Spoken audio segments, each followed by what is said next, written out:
前回は妊娠36週の妊婦検診の様子の動画をアップしました。この時はまさか3日後に出産になるなんて思ってもいませんでした。今回はそんな出産当日の様子、1人目と2人目の出産の違いなどを動画でまとめてみました。しばらくは私の出産・入院中の動画が続く予定ですので、もし興味がある方、参考にしたい方はチャンネル登録をして待っててください。この日は両親が買い物に行っていて、日中は息子と2人で実家で過ごしていました。この 2,3 日前から夜横になると前屈陰痛のような痛みを感じていました。1人目妊娠の時は前屈陰痛を感じなかったので、妊娠36週目の妊婦検診でお医者さんにもこのことを実は相談していました。その時は臨月に入ったから生まれる準備はできてるよ、でもまだお腹の中で育てた方がいいからね、なんて少し笑い話のように会話をしていました。あの時はお医者さん、看護師さん、私でさえもまさか本当に3日後に出産するなんて誰も思いもしませんでした。もしかしたらお腹の赤ちゃんがその話を聞いて外の世界に出てくる決意ができたのかもしれません。この日の夜も普段通り長男を寝かしつけるために布団でゴロゴロしていました。そして普段通り長男はすぐに寝てくれず、この日もじいじばあばの元に行って遊び始めました。私はというと追いかけて寝かしつけるのも疲れるので、スマホをいじりながら布団の上でゴロゴロして長男が戻ってくるのを待っていたんですね。その時も生理痛のような少し鈍いお腹の痛みを感じていました。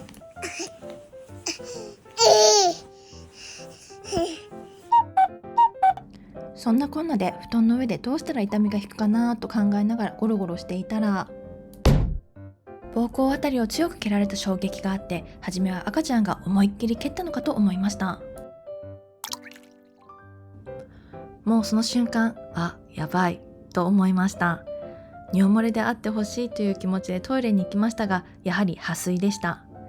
1人目の時も破水からスタートしたので、2人目も破水からだろうなぁとなんとなく覚悟はしていました。ただまさか臨月入ったばっかりの36週で破水するとは思ってなかったので、その時はトイレの中で一人パニックになっていました。1人目の時は破水の後に本陣痛がすぐに来ていました。この時は陣痛もまだ感じなかったので、2人目が生まれるまで時間がかかるかなと思いながら、この時病院に電話をしていました。出産入院準備の荷物も完璧には仕上げてなかったので、あとどれを持っていけばいいかなと考える余裕もその時はありました。とりあえず病院からは本当に破水ならそのまま入院になるので、入院準備をして病院に来てくださいと言われ、慌てて入院に必要なものをバッグに詰めました。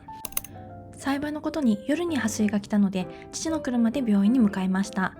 1人目の時は土曜日の夜に破水が起きたので、土日休みの旦那に病院まで送ってもらいました。2人目も空気を読んでくれたみたいです。破水していたので念のために生理用ナプキンをつけて、車の座席には汚れないようにビニールシートを敷いていました。病院に着いた時点ですでに尿漏れのような感覚で流れていることを看護師さんに伝えると、破水だろうと診断されました。なのでそのまま入院することになりました。そこからは出産準備で病院が用意したパジャマに着替えて、まずはコロナにかかっていないか検査、陰性だと確認した後は抗生物質を点滴。1人目の時も点滴をしたかどうか記憶が定かではないんですが、2人目の時は36週目の妊婦検診で行った織物検査の結果がまだ出てなかったので、念のために点滴しときましょう的なノリでつけられたと思います。分娩室で陣痛が来るのを待ってましたが、なかなか来る気配がないです。いつ来るかわからない陣痛に怯えていましたが、看護師さんが気を利かせて明るい J-POP の曲を流してくれていました。バースプランに書いていなかったのに本当にありがたい心配りです。9時頃に破水して今病院にいるんですけど、陣痛はそこまで痛くないので、だから分娩室に最初案内されたんですけど、今は部屋が変わって個室部屋に移動しました。今は10時20分かなので、早く陣痛来てみたいけど、どうだろう、長くなりそうな予感もする。まるちゃん早く生まれてね。お母ちゃん痛いの苦手だからね、一緒に協力しようね。実はそれからしばらく経って陣痛の間隔が狭くなりました。そして1時間後の11時半には陣痛の痛みもひどくなって、再度分娩室に戻って出産まで待機することとなりました。私の場合、こんな感じで病院に到着してから約3時間半後に出産。赤ちゃんが生まれる30分前から激痛で声にならず、よく出産する例えに鼻からスイカが出てくると言われますが、今回の出産でまさしくそんな感じと実感しました。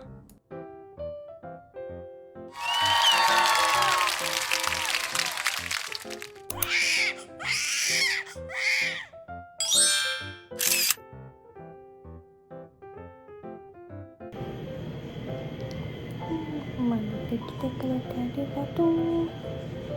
るちゃん。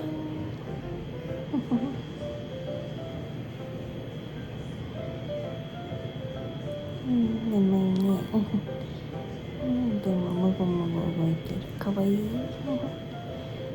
あと少しでとわちゃんにも会えるよ。ね、スネと夫にも会えるよ。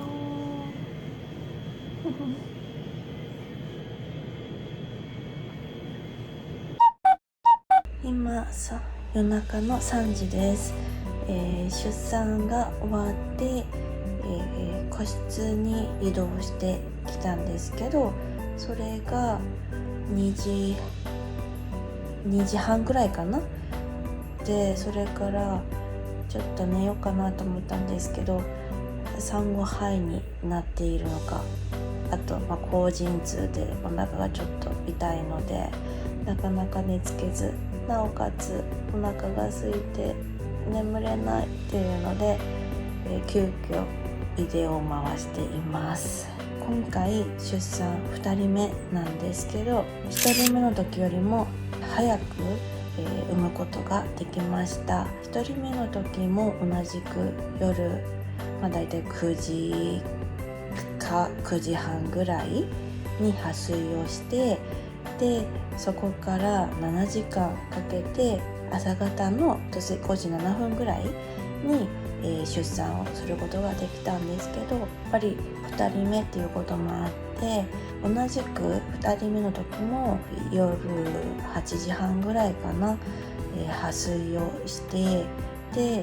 病院に着いて、ただ陣痛が来るのがちょっと遅かった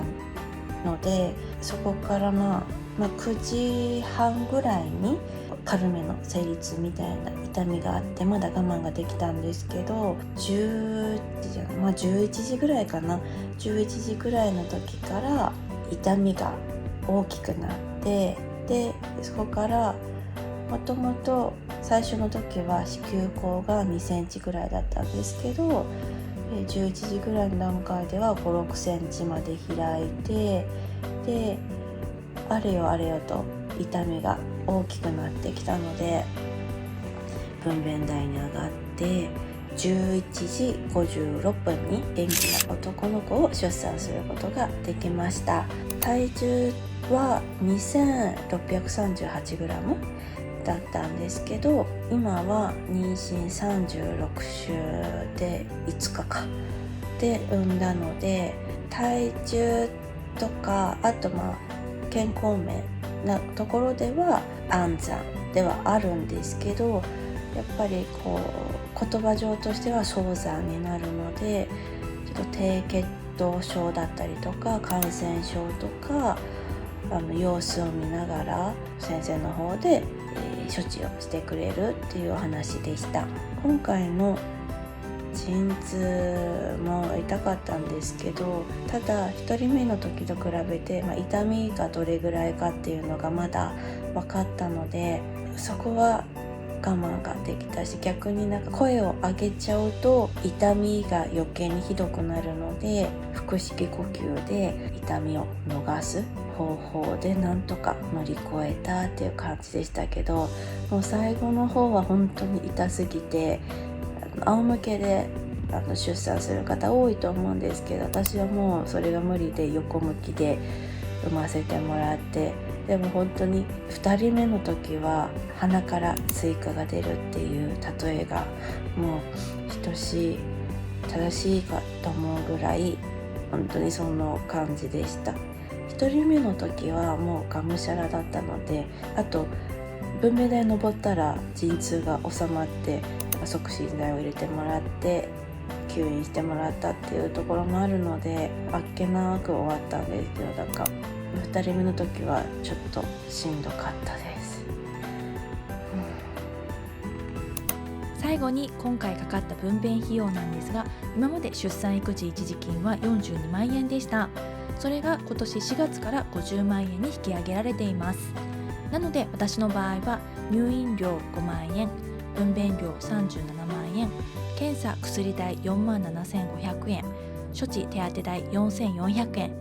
産科医療保障制度1万2000円、レンタルパジャマや出生証明書代などのその他1万10円、合計49万3910円でした。あとは出産育児一時金で賄えない赤ちゃんの入院料、風疹ワクチン料、その他雑費合わせて3万1150円を手出ししました。なので分娩費用に関しては足が出ずに済んだので良かったです。1人目の時はまだ出産育児一時金が42万円だったので、プラス10万円ぐらい支払った気がします。ちなみにどちらも自然分娩でした。この出産育児一時金って本当に大きいですよね。ありがたい制度です。今回も最後までご視聴いただきありがとうございます。次回は入院中の様子や食事を紹介したいと思います。それではまたね。